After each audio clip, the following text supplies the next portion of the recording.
Good afternoon, everyone. It is Friday, July 24th. We're back, and I am your host, Rocio Luna. And today we have a very special guest. We have the keynote speaker for our event in October 8th in Moreno Valley, celebrating 250 years of our freedom. And I am just super delighted and excited to have Miss Scilla here. And we're going to get to know a little bit more about her background, and what we expect to receive from her as the keynote speaker. So I'm going to go ahead and let Ms. Scilla take on the show. So, well, thank you, Rocio. Rocio, such a beautiful name. So Scilla Andreen, I am the CEO. I actually run two companies. One is called IndieFlix. It's a subscription-based streaming service, very much like the Netflix of independent film. And my other company is called Impactful Networks, where I make film and evidence-based mental health literacy programs for schools and corporations, and for some military installations as well. Basically, teaching through story. I like to educate, or at least help people have access to world-class knowledge about tough topics. And so in particular, when I say mental health literacy, I'm really referring to anxiety, depression, suicide, bullying, isolation, loneliness, all of these things that so many of us feel at various times in our lives. And unfortunately, some people feel quite a bit. I think the world is moving very fast. It feels accelerated on so many levels. And to keep up with that momentum, and then that constant inundation from social media and 24-hour news loops, I think that we can get caught up in that inundation. And it's, how do we ground ourselves? How do we find calm? How do we clear our heads? How do we deal with the unknown? And so not just for grown-ups, but also for kids. And so that's pretty much the work I do. And as a filmmaker, that is how I express myself. It's how I learn, and how I think it's a really effective way to learn, because when you're watching a movie, you're actually a very active listener. You're sitting, you're calm, you're not in conversation. So you're not thinking about the next thing you're going to say. You're just kind of taking in all of that information and letting it sort of process in your body and in your mind. So that's how I spend my days. I also have a foundation called Impactful Fund, where we raise money to help make these programs free in underserved communities and in public schools. wow. So that's pretty much what I do. So how did you get into the mental health space? I did not. Well, I say now, looking back, obviously I chose to go because we always have a choice in life.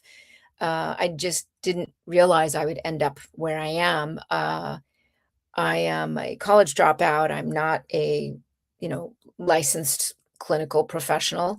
I have spent the last decade plus interviewing mental health professionals, brain scientists, educators, parents, students, all over the world, from like age 6 to seniors who are 99 years old, and just listening to their stories. And it's always in a very intimate setting. So they share that with me.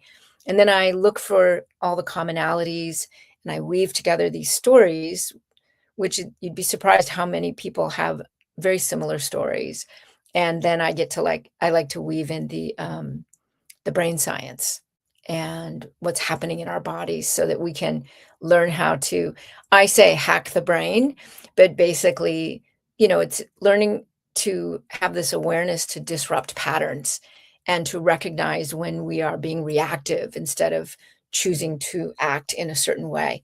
And so it's really, how I got into this is, I've always been a filmmaker, usually making narrative, meaning scripted content with actors and a crew. And then I moved into documentary filmmaking, which, by the way, is much harder, where you just kind of go in and you have a set of questions and you really hope that you're going to get what you need, but you don't always.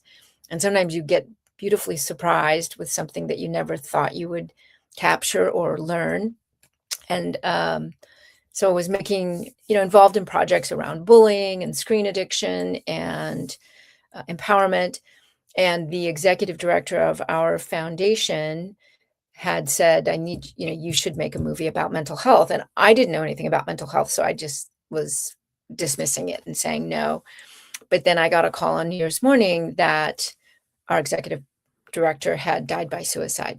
And I just didn't know how much she was struggling. I knew she might be going through a divorce and I knew that she might have to sell her house, but I didn't know that it was that bad. And that's really what kind of hurled me into this space. And so set out to make a movie, which is called Angst. That was the first of 4 films I've now made on mental health. And basically, we look at mental health through different lenses. The first, Angst, is through the lens of anxiety and depression and suicide. And the second movie, Like, is we address mental health through the lens of social media and social media addiction and the role that technology plays in our lives. And then the third, The Upstanders, is looking at mental health through the lens of bullying and how do we know, and belonging. And then the fourth film, Race to Be Human, it's really a movie about terminology and then defining it through stories so that we can all kind of be on the same page of understanding what microaggressions are, what allyship is, and how talking about different ethnicities and race and culture affect our mental health, and how we can lean into it through with curiosity and love instead of fear and judgment. So those are the 4 films in the film program, and it's called the Creative Coping Toolkit. And it's just story-based with brain science activities in it. And, diving in with the first film and learning so much, I learned some really amazing things about myself, like that I have social anxiety. I always just thought everyone could, was so good at talking to people and good comebacks and being able to stand their ground and stand up for themselves. And I just was terrible at that. I would get such severe social anxiety that I would not go to events, or I just thought I was less than everybody, thought I was a bit broken.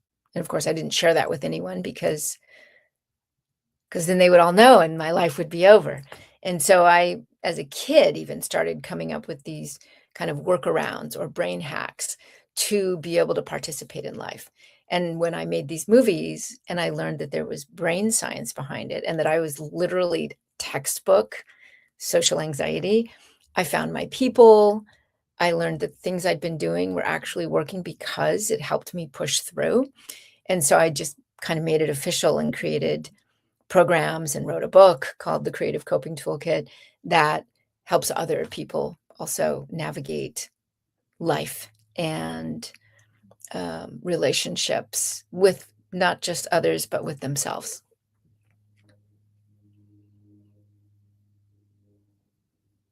Well, I appreciate you being vulnerable with us on your social anxiety. And if you don't mind me asking, how did you, because it takes a lot to dive into yourself and um i- and really, highlight what led you for you to discover you have social anxiety, because I know a lot of people struggle with the same thing. And you said a word that I think everybody has felt or does feel, that they're not enough. So if you don't mind me, like, how did you come to that conclusion with yourself? Well, in making the films and talking to so many people of all different ages, how many of them shared that they felt like they weren't as good as other people. And I don't know where that really originates because, for the most part, we grow up with parents who love us or do their best to love us and do their best to help us thrive. And yet we still come away with feeling inadequate. And I think the world, as we know, it's a common saying, kids can be really cruel. You go out into school and in navigating life, and kids can be so mean, and we weren't always taught the tools on how to stand up for ourselves or how to stand up for someone else or to how to process those big feelings you may have because they're so overwhelming. You feel like you're the only one who feels them. And so you don't really know who to turn to talk about it. Or sometimes you do turn to someone and they dismiss it. And or they offer you some sort of advice that isn't quite you and how you would take care of or handle something. So it's hard to find like the right path for you and the right tools for you that work for you. And by the way, once you get those tools, they constantly need sharpening and honing, and then they need swapping out because as we grow and evolve, we need other tools to help us navigate things. So I think when someone is sharing true, like reality, it has an energy and it resonates with us and you can feel it. And that feeling of solidarity, that feeling that you are not the only one, starts to give us permission to accept ourselves more. And I think that is huge when you can not work to try to just change yourself so much, because that's a hard place to start from. Start from just accepting who you are in the moment and in the place and shape and size and thoughts that you are, and pause, ground yourself. And then you have some clarity to start to move forward and find the people that can help you. I think that every human being needs at least one or two trusted people in their lives. You don't need 1,000 or 1,000,000. You need one or two, and especially children need at least one or two trusted adults in school, and ideally one or two at home. So did I answer your question? No, you did. You did answer your question. I was just listening to you mentioning children and having the trusted adult around them. Yeah. It's not always easy as adults because we, especially with the world being the way it is right now with so much change, how do you let kids know that you are trusted? And I think the best way to do that is to really listen to them. And that sounds really simple, but there is kind of an art to it. We're not there to fix them. We're not there to rescue them. We're there to listen, to acknowledge and validate what they're feeling and what they're saying right now. And instead of offering what you would do or offering advice before they ask for it, is dig deeper. There are 3 words that are really powerful. Tell me more. And it's okay to have long pauses, like teaching kids to have those long pauses so that they can formulate their thoughts, so they can put words to the feelings they have and not try to feed them all the words, but let them help find those words on their own. Listening to someone, validating them, letting them know they matter and that you care, and that more importantly, they belong. It's an art and it's a practice, and it's something that we can do not just with kids, but with each other and with ourselves.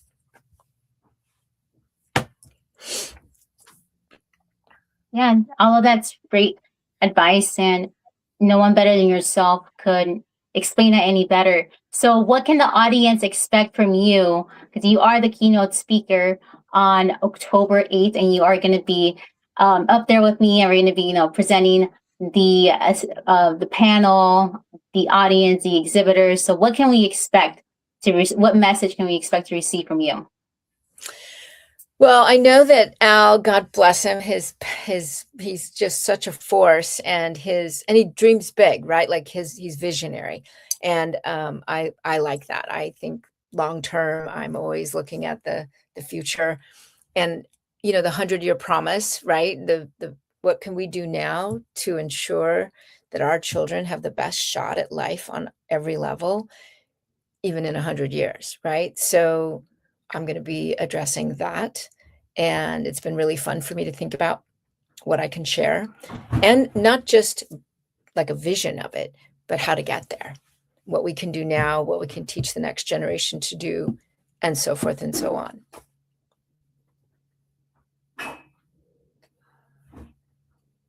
Yeah. And, I'm just super grateful and honored to be amongst you and many other people who are part of this event. And all of us have, different experiences in different areas that we could help out. And just like Albert always says, it's a whole, it's us, and it's us doing what we need to do for our future.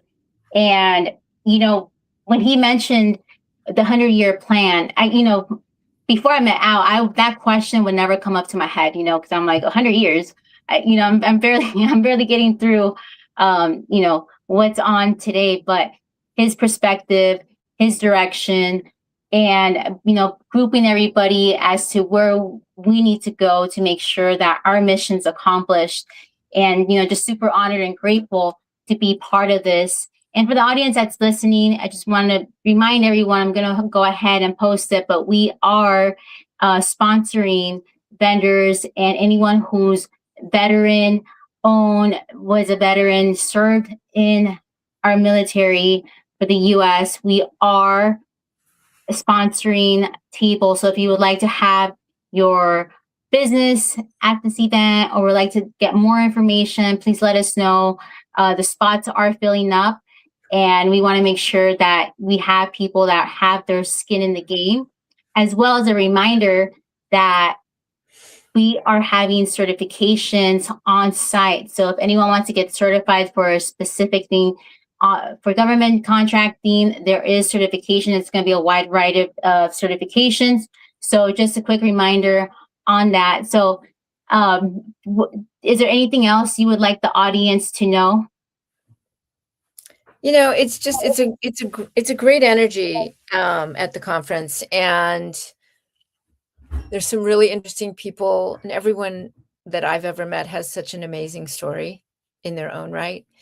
And I have learned a lot from people who have served, who have then, are back home and finding their way, offering their talents and skills and gifts. And I mean, it's a really rich event. I always leave changed and knowing so much more and filled with gratitude. So I look forward to meeting whoever can make it.